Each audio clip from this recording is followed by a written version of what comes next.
భీమవరంకు డిస్కౌంట్ల పండుగ తెచ్చింది కేకే స్టోర్స్. ధరల్లో చౌక చౌక. కేకే స్టోర్స్, పీపీ రోడ్, భీమవరం.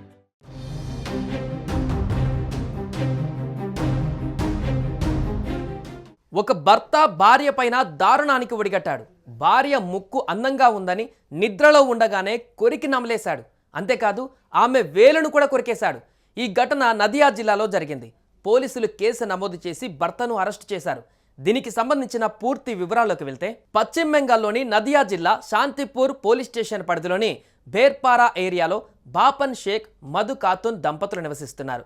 వీరిద్దరు ప్రేమించుకొని 9 ఏళ్ల క్రితం పెళ్లి చేసుకోగా 8 ఏళ్ల కుమార్తె కూడా ఉంది. అయితే గత శుక్రవారం రాత్రి 3 గంటలకు బాపన్ షేక్ ఇంట్లో ఒక్కసారిగా అలజడి రేగింది. మధు ఖాతున్ అరుపులు, కేకలు మారుమోగిపోయాయి. ఆమె ముక్కు, వేలు నుంచి తీవ్ర రక్తస్రావం జరిగింది.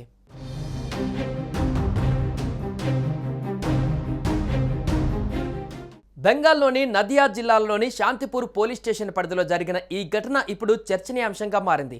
ఇక్కడ మరో ట్విస్ట్ ఏంటంటే, ఆ మహిళ భర్త బాపన్ షేక్ భార్య మధు ఖాతున్ ముక్కును కొరకడమే కాదు, కొరికి నమిలేశాడట.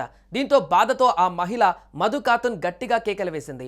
ఆ వెంటనే భయంతో బయటకి పరుగులు తీసింది. అయితే ఆమె వెంటపడిన భర్త వేలును కూడా కొరికే ప్రయత్నం చేశాడు. దీంతో ముక్కు, వేలికి తీవ్ర గాయాలయ్యాయి. భర్త నిర్వాకం పైన మధు ఖాతున్ పోలీస్ స్టేషన్లో ఫిర్యాదు చేసింది. తల్లి రేష్మా బేగంతో కలిసి పోలీస్ స్టేషన్కు వెళ్లిన మధు ఖాతున్ భర్త మీద పోలీసులకు ఫిర్యాదు చేసింది.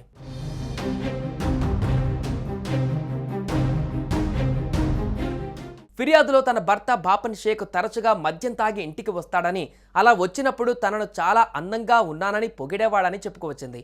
అలాగే తన ముక్కు చాలా అందంగా ఉందని అనేవాడని, అవకాశం వస్తే తన ముక్కును కొరికి తినేస్తానని చెప్పేవాడని తెలిపింది. అయితే తాగిన మత్తులో అంటున్నాడని తాను పెద్దగా పట్టించుకోలేదని, కానీ మే 2వ తేదీన రాత్రి 3 గంటలకు తన భర్త అన్నంత పని చేశాడని ఫిర్యాదులో పేర్కొంది. నిద్రపోతున్న సమయంలో తన ముక్కును కొరికాడని, పారిపోతుంటే తన వేలును కూడా కొరికేశాడని పోలీసులకు ఫిర్యాదు చేసింది. ఇక అప్పుడప్పుడు తన అందాన్ని పాడు చేసేందుకు ముఖం మీద యాసిడ్ పోసేస్తానని తన భర్త బెదిరించేవాడని పోలీసులకు తెలిపింది. దీంతో మధు ఖాతున్ ఫిర్యాదు ఆధారంగా ఆమె భర్త బాపన్ షేక్ మీద పోలీసులు కేసు నమోదు చేసి అనంతరం బాపన్ షేక్ను అరెస్టు చేసి కోర్టులో హాజరుపరిచారు.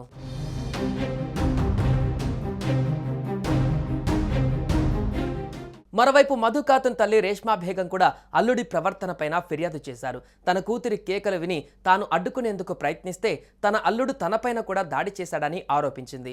అతను ఇంత దారుణంగా ప్రవర్తిస్తాడని తెలిస్తే తన కూతుర్ని ఇంటికి తీసుకువెళ్లేదాన్ని, తన అల్లుడిపై కఠిన చర్యలు తీసుకోవాలని ఆమె కోరారు.